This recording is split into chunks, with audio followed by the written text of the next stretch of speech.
अपने वरेण्य गुरु भ्राता इस कालखंड के प्रथम शिव शिष्य साहब श्री हरिरानंद जी को सादर आमंत्रित करते हैं कि वो मंचासीन हो और आध्यात्म के जगत में हमारा मार्गदर्शन करते हुए हमें आशीर्वाद दें कि हम उनके इस पुनीत संकल्प में सहभागी बन सकें। साहब श्री हरिरानंद जी। गुजरात के इस शहर में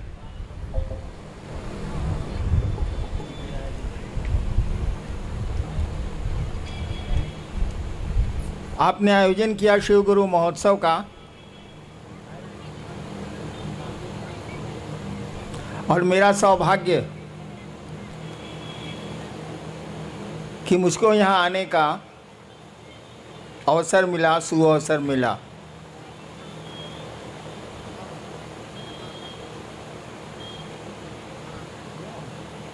मैं मंच पर मुझको दिक्कत होती, इसीलिए मैं कुर्सी पर ही रह गया।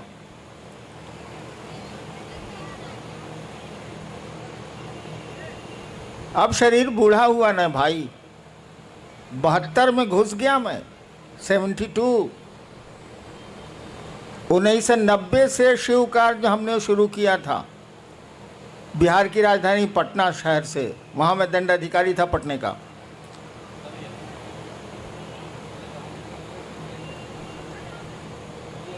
उन्नीस साल हो गए ना, क्या सर? 29 साल हो गए, 29 साल हो गए।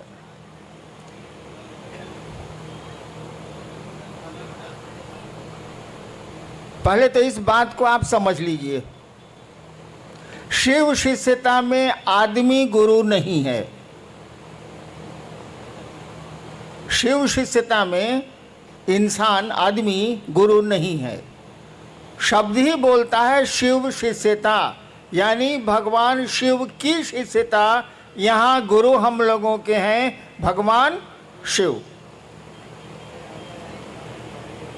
यहाँ किसी को गुरु मत मानिएगा, गुरु मत समझिएगा। शिव शिष्यता में सभी शिष्य हैं, सभी भाई बहन हैं। गुरु तो एक है, जो महादेव है, जो शिव है। और शिव गुरु महोत्सव या शिव गुरु चर्चाओं में उपदेश नहीं दिए जाते। यहाँ उपदेश नहीं दिया जाता। हम लोग अपने गुरु शिव की बात करते हैं, लोगों को बताने की कोशिश करते हैं कि वह जो महादेव है, वह जो शिव है, जिसकी पूजा इस देश के बड़े भूभाग में हजारों साल से हो रही है, जो घर घर का बाबा है। आप लोग भी जानते होंगे, बिहार में तो ये कहावत प्रचलित है, चंदा मामा सबके मामा, शिव घर घर के बाबा। शिव घर घर के बाबा, चंदा मामा सबके मामा। यानी बाबा तो वो है, और पोतों को और परपोतों को या फिर नीचे बाबा की संपत्ति में सुख भोगने का अधिकार है। भारत का कानून भी कहता है। और हम लोग ले भी रहे हैं, हवा उसकी, जमीन उसकी, पेड़ उसके, नदियां उसकी, समुद्र उसके, सब कुछ उसका, हम उसके, तो भोग भी रहे हैं। हमने कहा कि उसी बाबा से सीखने की कोशिश करो, तो उसी महादेव से सीखने की कोशिश की जाए। मैंने कोशिश की थी, आपको मंडल सर ने बताया कि 15 साल तक मैं भी बचपन से भटकता रहा। मेरे फादर एसडीओ थे, उनको खराब लगता था कि बच्चा मेरा बड़ा बेटा है, श्मशान में घूमता रहता है। 15 साल भटकने के बाद तरह तरह की क्रिया, तरह तरह के लोग, तरह तरह के साधु, तरह तरह का घोरी। अफसर का बेटा था, छूट तो इतनी थी ही, और सम्मान भी था। एक दिन स्मशान में बैठ के मैं सोच रहा था कि इतने साल तो मैंने बर्बाद कर दिए, पढ़ाई भी छूटी, पढ़ाई में मन कम लगेगा, रात भर मसान में कोई रहेगा तो पढ़ेगा क्या हो।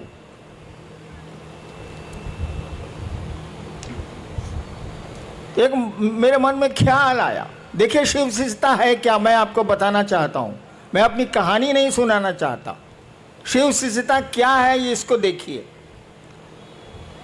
आरा के गांग, आरा एक जिला है, भोजपुर एक जिला है बिहार का, पटना से सटा हुआ। वहाँ एक श्मशान में मैं रात के करीब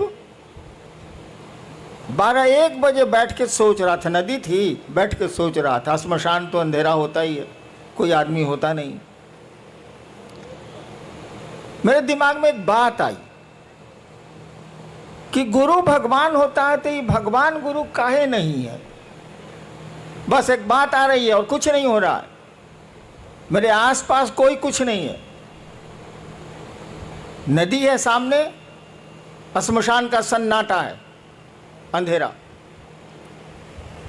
मेरे दिमाग में एक बात आ रही है,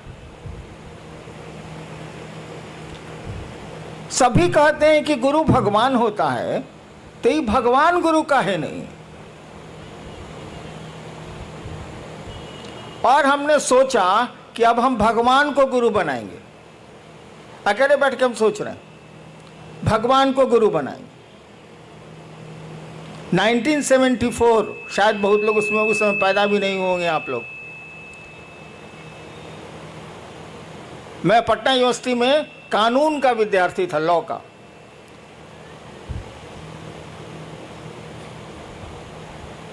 और जब मैंने सोचा कि मैं भगवान को गुरु बनाऊंगा तो भगवान की तो कोई छवि मेरे दिमाग में थी नहीं, मैं तो श्मशानी था।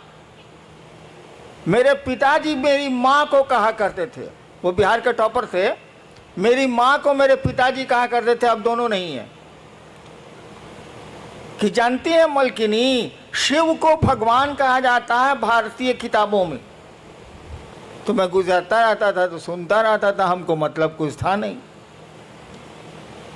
शिव को भगवान कहा जाता है, वह तो मैं अब मैं भी खुद समझा लूँगा कि शिव को ईश्वर कहा जाता है, महेश्वर कहा जाता है, क्या नहीं कहा जाता है, और ईश्वर को शिव कहा जाता है। लेकिन उस दिन मेरे दिमाग में कुछ नहीं था, खाली यही सुन रखा था मैंने कि शिव को भगवान कहा जाता है। तो जैसे मेरे दिमाग में आई ये बात कि मैं अब भगवान को गुरु मानूंगा, अब इंसान को मानूंगा ही नहीं, तो शिव मेरे दिमाग में आए। कहे बाबूजी तो कहते हैं कि शिव ईश्वर का नाम है। मैंने शिव को गुरु मान लिया उसी क्षण। नवंबर का महीना था, देखिए आज 30 नवंबर भी है, तिथि तो याद नहीं है, यही महीना था वो। और यहाँ तो ठंड पड़ती नहीं है, उस इलाके में थोड़ी ठंड आ गई। और मैंने शिव को गुरु मान लिया, सो मोटो, मैंने हिंदी बोलूँ तो अपने मन से। किसी ने हमको नहीं बताया, ना मैं जानता था कि शिव गुरु है, मुझे कुछ पता नहीं था, मैंने मान लिया। आगे की घटनाएं तो बहुत लंबी चौड़ी हैं। मैं ये आपको सुनाना चाहता हूं कि मात्र एक ख्याल, मात्र एक विचार मेरे मन में उठा था 1974 के नवंबर में। मैं कॉलेज का विद्यार्थी था और उस ख्याल पर मैं खड़ा रह गया, उस विचार पर मैं खड़ा रह गया।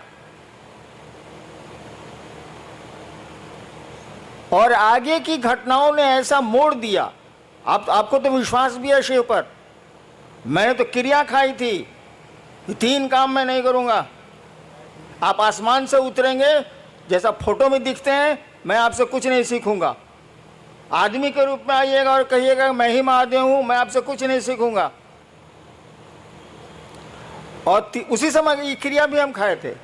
और तीसरी शर्त मैंने बनाई थी कि जब गुरु ही बदल लिया, जब मास्टर मेरा बदल गया, तो पहले का मास्टर साहब का पढ़ाई कौन सी पढ़ना है।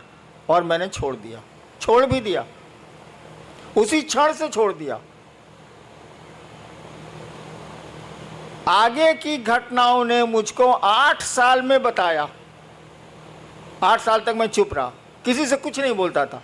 अरे डिप्टी कलेक्टर था, ये काम करना ही है, कचहरी जाना ही है, ये करना वो करना, वो करता था। अपनी पत्नी को छोड़ के मैंने किसी को नहीं कहा कि मैंने शिव को गुरु माना। 8 साल तक मैं चुप रहा। मुझको लगता था कि आदमी धोखा देगा तो उसको पकड़ के चारों गालियों देंगे, सारा ये महादेव धोखा देगा तब क्या करेंगे, इसलिए मैं बोलता ही नहीं था कि ना बोल पे नहीं करेंगे।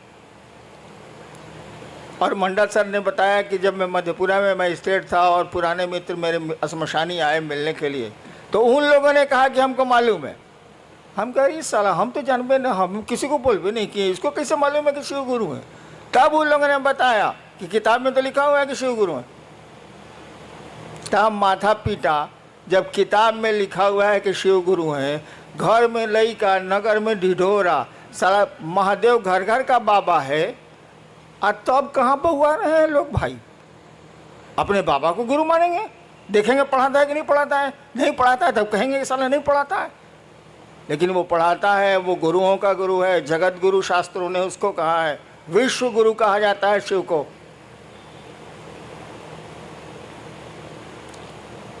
और परिणाम काम करते हैं, रिजल्ट काम करता है, विचारों में ताकत जो होती है ना वो काम करती है।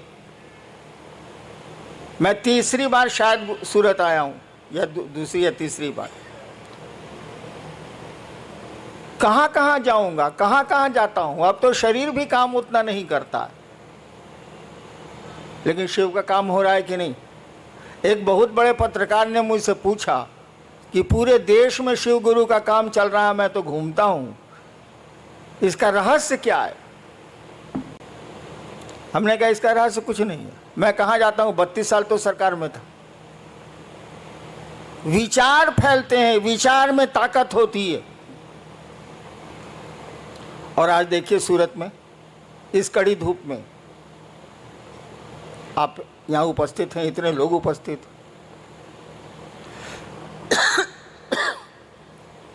आइए देखते हैं कि आपने लिख के क्या भेजा है। ज़्यादा देर बोलूँगा तो मैं 4 महीने से बीमार हूँ, इसे बीच में ब्रेक दे रहे हैं। देखते हैं आप क्या लिख के भेजे हैं। जी आर.के. यादव, इच्छापुर, सूरत से। इनकी जिज्ञासा है कि रांची से नमः शिवाय करने के लिए बल दिया जा रहा है, क्या यह सही है? यदि सही है तो नमः शिवाय कैसे किया जाए, कृपया बताने की कृपा की जाए। शायद आर.के. यादव जी को मालूम नहीं है, लिखे हैं रांची से। रांची में पागल खाना भी है। एक कहानी है कि एक बार पंडित नेहरू जी जब प्रधानमंत्री थे तो गए देखने पागल खाना, उड़ती हुई खबर है, हम लोग सुना है। पंडित नेहरू जी जब प्रधानमंत्री थे भारत के तो गए कांके पागल खाना देखने, भारत सरकार का है ही तो एक पागल पूछा कौन है आप, उनसे प्रधानमंत्री जी से पूछा कौन है आप, तो कहा कि हम जवाहरलाल नेहरू प्रधानमंत्री भारत के। कहा हटते हैं कि नहीं यहाँ से, जे आता है यहाँ प्रधानमंत्री अपने को बोलता है हटिए हटिए यहाँ से।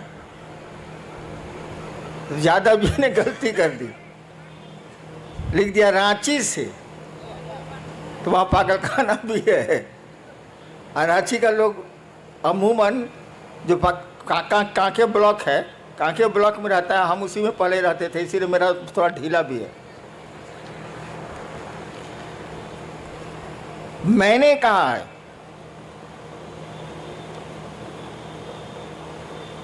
कि आपको नमः शिवाय करना चाहिए। आज तक तो सिस्टम रहा है कि मंत्रों को गोपनीय रखा गया, लेकिन शिव शिष्यता में क्या गोपनीय रखा जाए, हमको बताइए आप। वो जगत का गुरु है, जगत के एक एक आदमी को ये अधिकार है कि उस शिव को बिना किसी के परमिशन के वो अपना गुरु बना सकता है। विश्व गुरु है वो। तो उसकी चीजें कैसे गोपनीय रह सकती हैं? जिसके 5 चेला हो वो ना गोपनीय रखेगा, जिसका संसार ही चेला बन सकता है वो क्या गोपनीयता?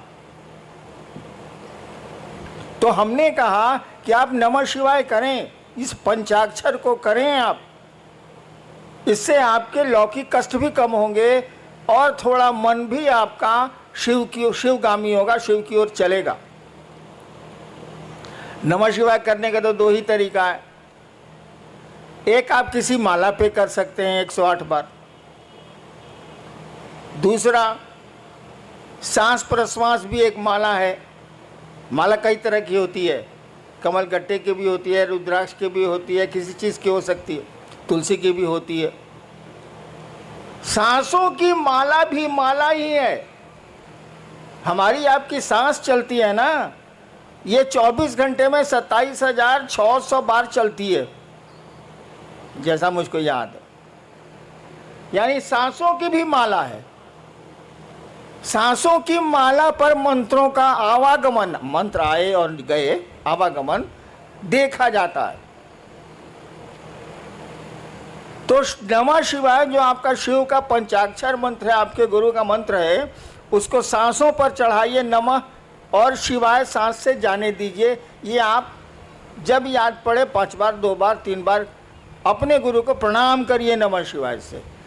खिचड़ी मत करिएगा। बहुत लोग करते हैं क्या कि सांस पर भी कर रहे हैं या माला पर गिनती भी कर रहे हैं। मैंने स्टेशन जाने के लिए एक टांग रिक्शा पर रखे, एक टांग बस पर रखे। साले चितरा नहीं जाएगा। आप बताइए, हमको अभी स्टेशन जाना है, कल जाना है स्टेशन, हम एक टांग रखें टेम्पो में, एक टांग रखें बस में, तो मेरा क्या हाल होगा? अरे कोई एक ही सिस्टम ना अप्लाई कीजिएगा। जब मन करे आप टेम्पो से जाइए, मन करे बस से जाइए, दोनों पर एक के साथ कैसे चढ़िएगा? ठीक उसी तरह से सांसों पर अगर मंत्रों का जप होगा, उसकी गिनती नहीं होती। गिनती तो किसी की नहीं होती। रुद्राक्ष के माला की भी गिनती नहीं होती, क्योंकि तो गिनती किया हुआ है, तो गिनती कौन सी कर रहे हैं? अरे भैया 108 बार माला में डाला हुआ है ये बीड्स, जिसको अंग्रेजी में कहते हैं दाना, तो उसको गिनती कौन सी कर रहे हैं? नमः शिवाय 108 बार, वो तो गिनती किया हुआ है। सांस आपकी गिनती की हुई है, ये 24 घंटे में इतनी ही बार चलेगी। तो गिनती नहीं करनी है, न माला पर गिनती करनी है, न सांस पर गिनती करनी है। अरे नमः शिवाय करना है। तो माला और सांस की खिचड़ी मत बनाइएगा। एगो टांग टेम्पो पर, एगो टांग बस पर, ये माफिक चलबे नहीं बाबा, ये नहीं चलेगा। माला पर करिए, स्वतंत्र रूप से करिए, सांस पर करिए, स्वतंत्र रूप से करिए, और करिए तो माने मंत्रों में शिष्यानुभूति पढ़िएगा, मैंने लिखी है। मंत्रों में भाव प्रवेश आवश्यक है। यानी आप नमः शिवाय किए, सोच रहे हैं खिचड़ी पकी कि नहीं पकी, ये तो मंत्र जप नहीं हुआ। नमः शिवाय किया तो सोचिए कि अपने शिव को, नमः शिवाय का मानी क्या है? शिव को प्रणाम। नमः शिवाय किया तो सोचिए कि शिव को प्रणाम आपका मन कर रहा है। सोचिए, शरीर नहीं झुकाना है, हाथ नहीं उठाना है, मन आपका शिव को प्रणाम कर रहा है। दोबारा फिर नमः शिवाय करिए तो सोचिए कि मन आपका शिव को प्रणाम कर रहा है। इस तरह से 108 बार करिए। इस तरह से सांसों पर जपिए। सांस पर जपिएगा तो याद पड़ जाएगा, उसमें दिक्कत नहीं है। लेकिन माला पे, माला जैसे कीजिएगा, खिचड़ी याद आने लगेगी, चोखा याद आने लगेगा, अचार याद आने लगेगा। इसीलिए सोचिए कि नमः शिवाय का अर्थ होता है शिव को प्रणाम।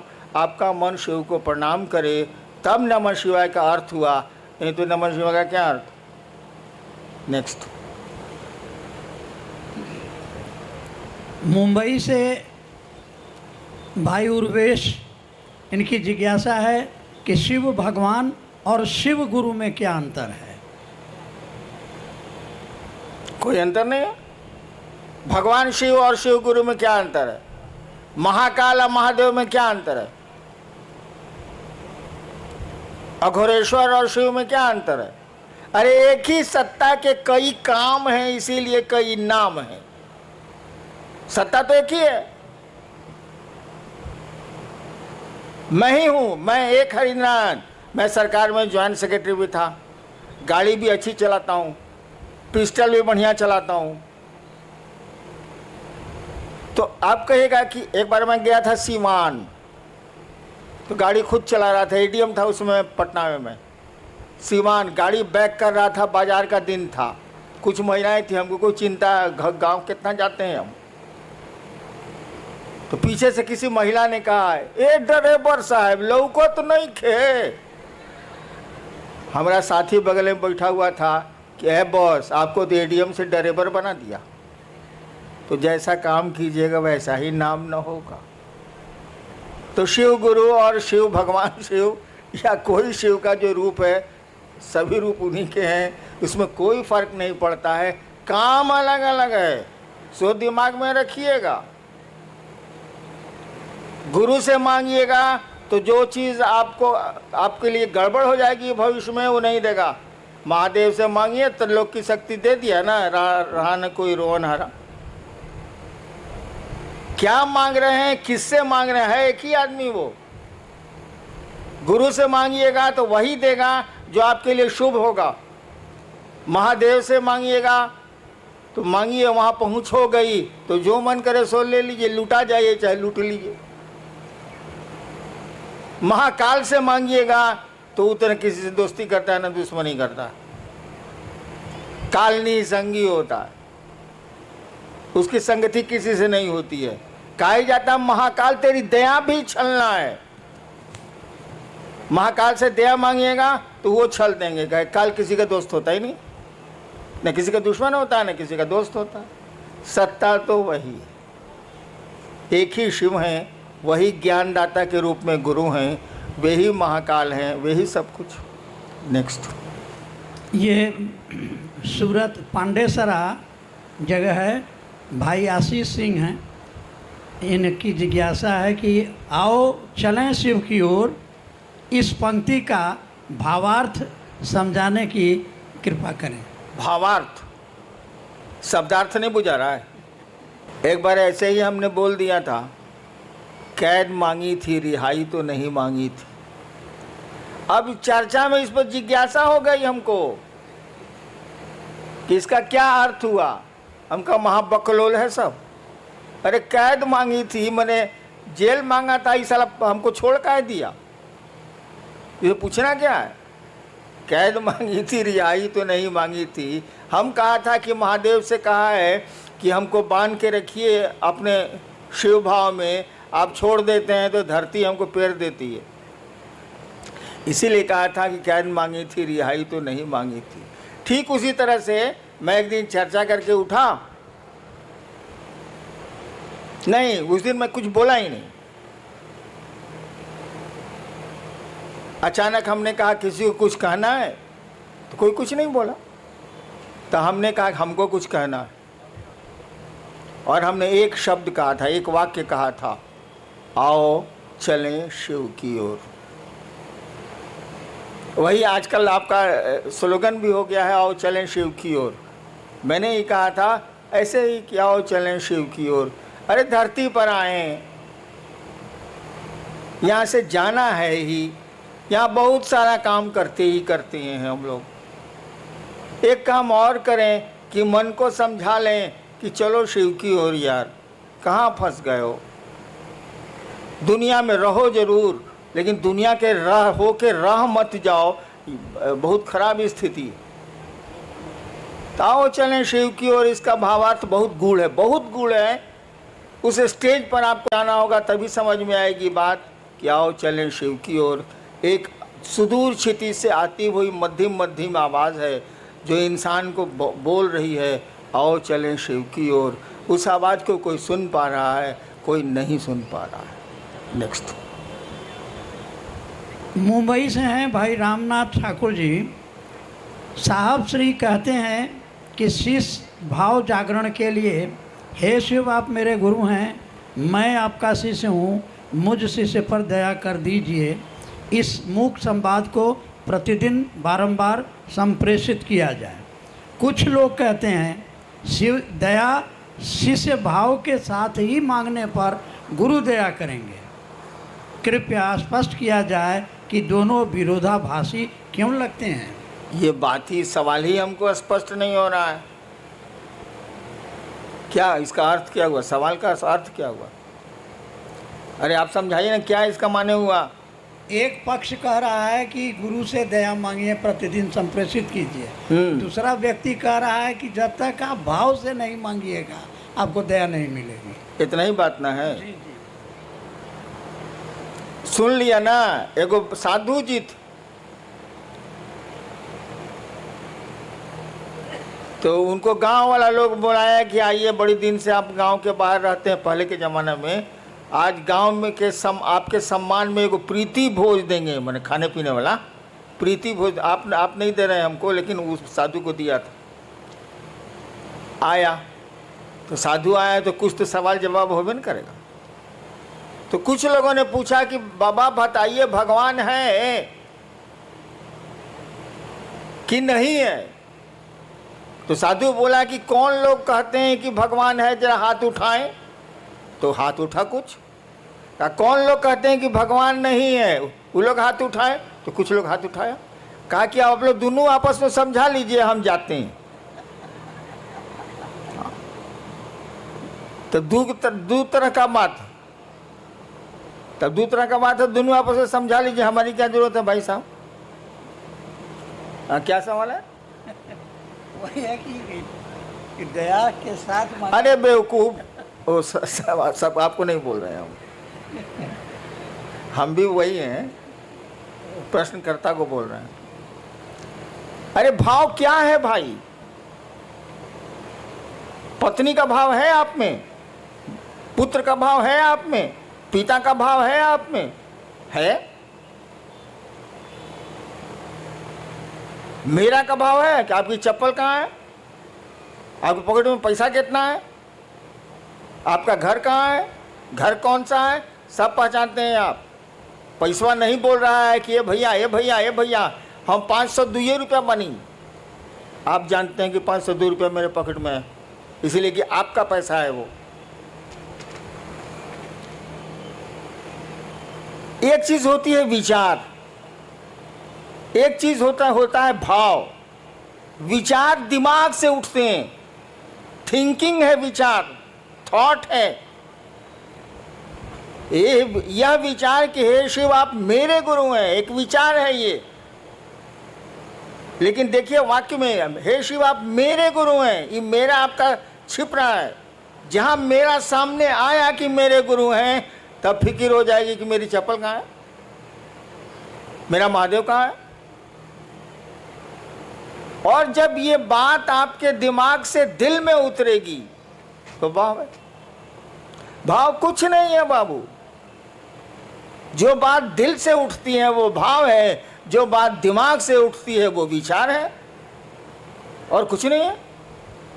तो कहा गया कि विचार को बार बार अपने दिमाग में आने दोगे तो ये दिल में प्रवेश कर जाएगा। उदाहरण दें, हम लोग बहुत जगह अफसर रहे हैं, बाबूजी भी अफसर रहे हैं, तो बदली होती रहती थी, अफसर कॉलोनी थी। पत्नी ने एक दिन आपसे कहा कि जो पड़ोसी है ना अफसर, वो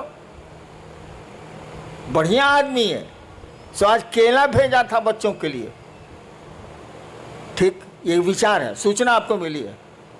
फिर दूसरे दिन पत्नी ने कहा कि उसकी बीवी कद्दू भेजी है सब्जी के लिए। खाली आपके दिमाग में न्यूज आ रहा है, विचार आ रहा है। धीरे धीरे आपको लगेगा कि पड़ोसी बढ़िया आदमी। एक दिन आपकी पत्नी ने कहा कि देखिए ना उसको बुखार लग गया है उनके बचवा को, तो आप कहेगा चलो दिखाते हैं। देखिए अब दिमाग से बात दिल में आने लगी, उसके बच्चे को देखने आप जाने लगे। इसका उल्टा देखिए, आपका बच्चा फूल तोड़ने पड़ोसी के यहाँ गया, डांट दिया पड़ोसी ने, आके आपको बोला कि मम्मी मम्मी मम्मी हमको डांट दिया, फूल तोड़ने गए थे। ठीक, एक सूचना आपको मिली, एक विचार आपके दिमाग में घुसा। फिर दूसरे दिन ऐसा ही कुछ हुआ, फिर तीसरे दिन ऐसा ही कुछ हुआ। 5 दिन के बाद आपको मालूम हुआ कि वो स्कूटर से जा रहा था, उलट गई स्कूटर, टांग टूट गया। आपके बाद ठीक हुआ साले को, ठीक हुआ साले को। देखिए अब दिमाग से, अखबार का न्यूज़ नहीं है ये, अखबार में रोज एक्सीडेंट होता रहता है, आप कहाँ कुछ सोचते हैं। यानी आपके दिल में बात आ गई, अब ये दुश्मनी का भाव पैदा हो रहा है। वहाँ दोस्ती का भाव पैदा हो रहा था, यहाँ दुश्मनी का भाव पैदा हो रहा है। तो भाव कुछ नहीं है, जो बात दिल से उठती है वो भाव है। शिव मेरे गुरु हैं, ये बात अगर दिल से उठती है तो ये भाव है, अगर दिमाग से उठती है तो ये विचार है। जब तक भाव में नहीं जाएगी ये बात, कहा ही जाता है कि आध्यात्म की किसी भी गाड़ी का पेट्रोल भाव होता। शास्त्र हमारे कहते ही हैं, भावेन लभते देवता भावेन देव दर्शनम। शास्त्र कहते हैं भारत के कि भाव से देवता मिलते हैं, भाव से देवताओं का दर्शन होता है। तो आध्यात्म की कोई गाड़ी का पेट्रोल भाव ही है, विचार नहीं। शिव मेरे गुरु हैं, ये विचार रिजल्ट नहीं देगा, लेकिन जब मन में बैठ जाएगी बात कि शिव मेरे गुरु हैं, मेरा गुरु है, वो रिजल्ट आने लगेगा। नेक्स्ट जिज्ञासा नहीं है, एक निवेदन है। मध्य प्रदेश से रीवा से भाई अशोक आप लिख रहे हैं कि आज 3 साल से रीवा वो सिद्धि जिला में महादेव का काम हम लोग कर रहे हैं। एक तरफ से शिव को गुरु मान रहे हैं और एक तरफ से लोग छोड़ रहे हैं। हम लोग आशीर्वाद लेने आए हैं कि रीवा व सिद्धि में महादेव का काम बढ़े। साहब आशीर्वाद। एक तरफ से लोग मान रहे हैं, एक तरफ से छोड़ रहे हैं। मैं महादेव का काम 40 साल से कर रहा हूँ, मैं महादेव करा रहा है, हम कल करेंगे। कितने आए कितने गए। अंग्रेजी में एक कविता है, men may come and may go, men may go. लोग आते हैं जाते हैं, but I go on for ever. मैं जाता हूं तो हमेशा के लिए जाता हूं। तो किसकी चिंता करोगे, कौन आया कौन गया। महादेव की दया जिस पर हुई वो रहेगा। हैं लोग कि नहीं मेरे साथ। मैं इनका विद्यार्थी था कॉलेज का 67 में। यही मंडल जी पढ़ रहे हैं जिज्ञासा। इनको मैं ज़बरदस्ती, उस समय शिव गुरु नहीं थे मेरे, ज़बरदस्ती एक दिन शमशान ले जाता था और दूसरे दिन कब्रिस्तान ले जाता था। 1 साल कंटिन्यूअस। जबकि मेरे प्रोफेसर लेक्चरर थे, मैं विद्यार्थी था इनका फर्स्ट ईयर का। इनको मैं ही पकड़ के ले जाता, चलिए मसान। तो जिसको टिकना है वो टिकते ही हैं, जिसको नहीं टिकना है उसको कितना टिकाओगे। हाँ, महादेव से दया जरूर मांगो कि सभी टिकें, सभी रह जाएं, कोई छूटे नहीं, कोई टूटे नहीं। कोशिश तो हम लोग यही होनी चाहिए। करो, आगे बढ़ो। भाई मनोज सिंह है सूरत से। क्या शिव को गुरु बनाने के उपरांत भी पारंपरिक गुरु दीक्षा लेना आवश्यक है? किसी भी अनुष्ठान या मुहूर्त में लोगों द्वारा पारंपरिक दीक्षा द्वारा शरीरधारी गुरु द्वारा गुरुमुख होने का दबाव बनाया जाता है। भाई मेरे भी बिया में बनाया था। आप यही नहीं कह रहे हैं, कोई सब अनुष्ठान करने के पहले पंडित मैंने कहा जाता है कि आपके गुरु कौन है। मेरी शादी है स्टेट में है, चली गई पत्नी मेरी शादी में भी यही हुआ था। स्टेट का पंडित था, पंडित जी थे बेचारे, मर गए, कहा हम था बोले आपके गुरु बउआ जी कौन है। तो हमारी तो बोली तो भाई सिवान वाली थोड़ी ख़राब है। हमने कहा कोई साला मेरा गुरु नहीं है। तो लोग बका गया कि लड़का है ब्याह के मंडप पर बैठा हुआ, कहता है कोई साला मेरा गुरु नहीं है। तब मेरी पत्नी से पूछा, उसमें पत्नी हुई नहीं थी, वो होने वाली थी 2 घंटे के बाद। पत्नी से पूछा कि आपके गुरु कौन है, बोले कोई नहीं। तो पंडित जी बोले कि चलिए शिव को गुरु मान लीजिए। हम कहा मैं नहीं मानूंगा। पत्नी ने कहा हम मान लेंगे। इसीलिए बाद में कहती थी कि आपसे हम सीनियर हैं। हम कहा तुम ब्याह करने के लालच में मानी हो, हम लालच में नहीं माने। हाँ, तो हम बिना गुरुए के ब्याह कर लिया, तुम इसी की चिंता में पड़े हो जी। बट इससे बड़ा कोई अनुष्ठान होता है ब्याह से ज़्यादा बड़ा? मस्ती सुनो, कहो कि शिव मेरे गुरु हैं, दीक्षा की क्या जरूरत है? गुरु की दया ही दीक्षा होती है। दीक्षा का मानी समझते हो यार जी? एक कई लोगों की ये जिज्ञासा है, जिसमें मुंबई कल्याण से हैं भाई सुनील मौर्य। तो शिव को गुरु बनाने के बाद भी कठिनाइयाँ पीछा नहीं छोड़ रही। इसकी क्या वजह हो सकती है? एक तो आप नमः शिवाय अगर ठीक से करते हैं, 108 बार अगर माला पर करते हैं, माला 108 की होती ही है, या टुकड़े टुकड़े में सांस पर नमः शिवाय से अपने गुरु को प्रणाम करते हैं, तो बाधाएं कम हो जाएंगी, कठिनाइयां कम हो जाएंगी। नमः शिवाय आपके कष्टों को कम करने की का बहुत सुंदर मेडिसिन है, औषधि है वो, उसको करिए। और जहाँ तक कठिनाइयों का सवाल है, जान लीजिए इस जगत में कोई आया है तो उसको ज़िंदगी में अच्छी खराब दोनों सड़कें मिलनी ही मिलनी है, कोई उपाय नहीं है।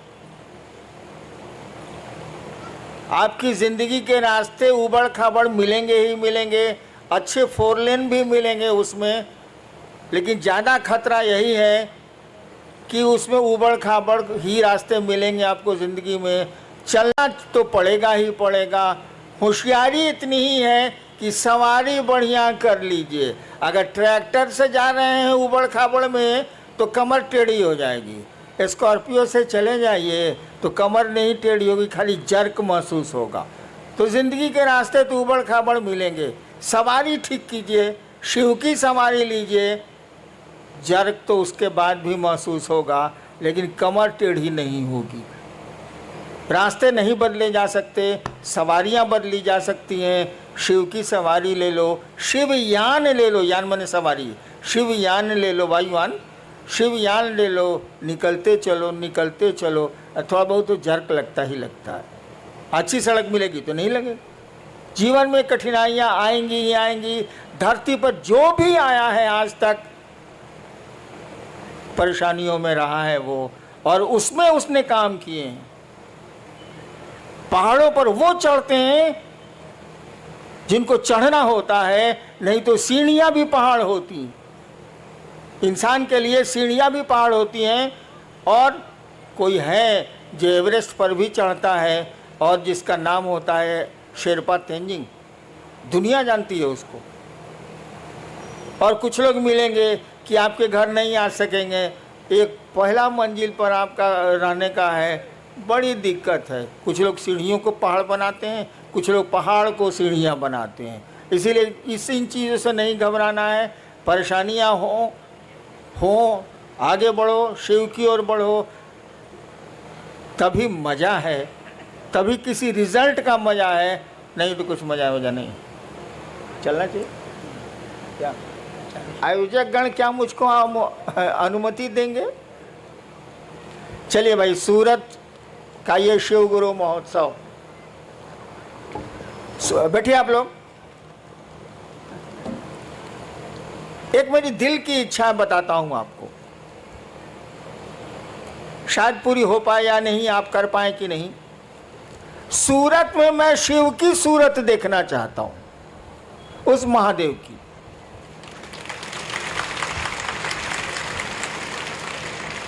जैसे सोमनाथ है ना, सूरत में भी मैं शिव की सूरत देखना चाहता हूँ, लोगों के दिलों में शिव को देखना चाहता हूँ। आप मदद करें, आप सहयोग करें, महादेव दया करें। आपको प्रणाम।